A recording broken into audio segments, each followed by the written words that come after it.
Grabe, isang bigati na artista ang dumalo sa gender reveal ng mag-live-in na si Kalingap Dan at Jenko. So usap-usapan po ngayon no, sa larangan ng social media, especially po dito sa may YouTube, no. So dito po ay nakita na dumalo itong si Max Colin, isa sa mga batikang actress din po na gumaganap lagi sa panghapon na teleserye.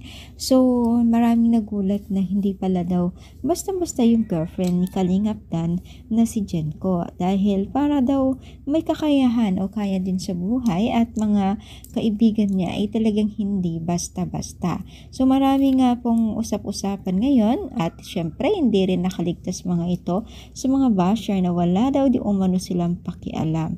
Naku po, lahat na lang ng kilos dito sa larangan ng social media talaga naman pong hindi natin kayang kontrolin yung mga sinasabi nila. Kagaya dito sa patuloy pa rin po na pambabas po nila kay Jenko at Kalingap Dan na talaga naman pong hindi rin basta-basta yung mga sinasabi nila.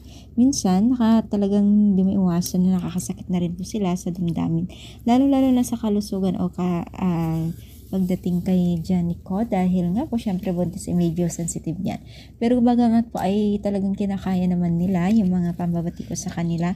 Kumbaga dinededma na lang nila. Syempre maganda na rin yun na gawin para sa ganun tumahimik at makaiwas sila.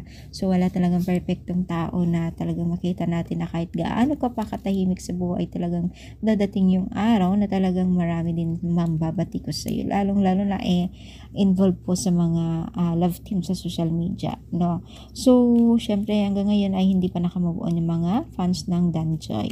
So, ano sa tingin niyo? Comment down, palike po ang ating video.